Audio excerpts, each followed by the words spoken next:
Okay, so on this video, I'm going to show you how to solve problem 7 and 8 from Handout 1A.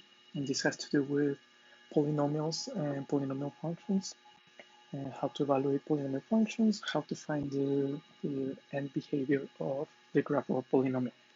Okay, so on this problem, I have this formula mt equals negative t to the power of 4 plus 23t plus 120. And this is a model, this is a formula that models the number of moves after t years. So as the time goes by, the outcome of this formula or this function is going to be the total number of moves. Okay, so I'm going to write my formula again over here. That's n of t equals negative t to the power of 4 plus 23t plus 120. And the question is, what does this tell us about the moose population? So as time passes by, what can we assume about moose population? So if we know how this graph looks like, then we will know the outcome of the moose, right? And in order to know how this graph looks like, we have to look at the leading term. Okay, and the leading term is going to tell us how this graph is going to look like. And there's two things that we have to know from the leading term. One of them is if it's positive or negative, and this is a negative leading term. And we have to know if the exponent is even or odd. Okay, so right now I know the exponent is even. I have an even exponent.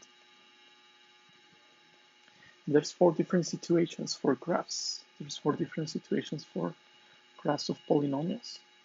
Okay, so if we have an odd coefficient or odd exponent with a positive coefficient, then the graph is going to look, it's going to fall to the left and rise to the right. There's a slide that talks about this in the PowerPoint.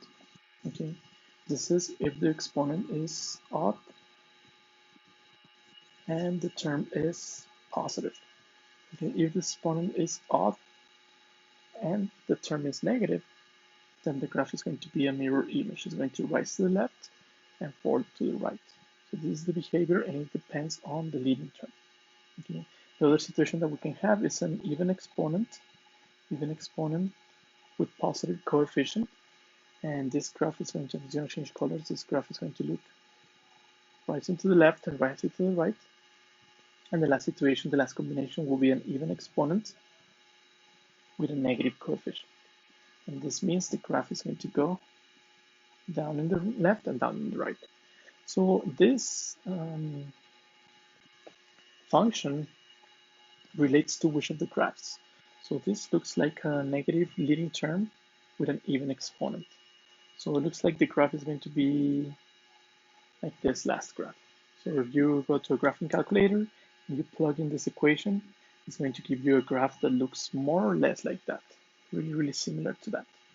Okay, so let's see if that's what the graph looks like. I'm just going to make a sketch over here, right? That's a sketch of the graph.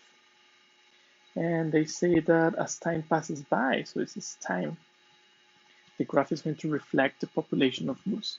So you can see that as time passes by, the population is decreasing, right? It's exponentially decreasing, it's going down as time passes by.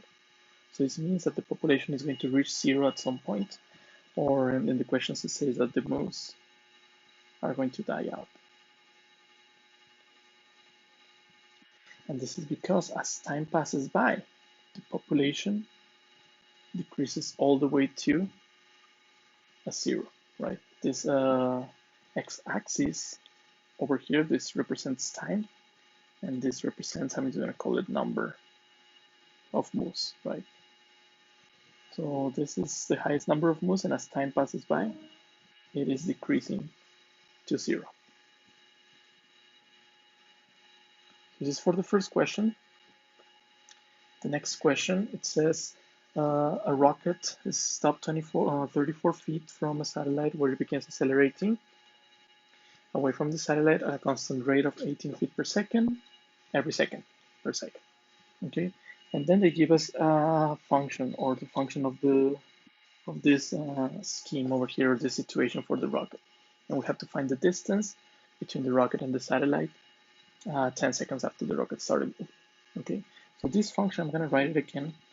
P, that means a position with respect to time, follows the next equation, which is the one that's given in there. Okay, and for 10 seconds, it means I have to substitute seconds in the t as in time. Okay, so I'm going to find the position in 10 seconds, which means I have to replace every t that I have for number 10 as in seconds. Okay, and then I have to do pandas to this right side of the function. So the first thing that I have to do is I have to do that exponent. So I'm going to evaluate 10 to the power of 2. That's the first thing that I'm doing. And 10 to the power of 2, that's 10 times 10. The next thing that I'm going to do is going to be multiplication. So I'm going to multiply 9 times 100. And the last thing that I'm going to do is addition. So this should be the position of the rocket after 10 seconds that it started moving. Okay, so what's this? We're talking about feet, right? Yeah. Okay. So there's a couple of videos of how to evaluate functions in my YouTube channel. So if you guys need, if you guys can find it, you can just send me an email, and then I'll send you the link directly.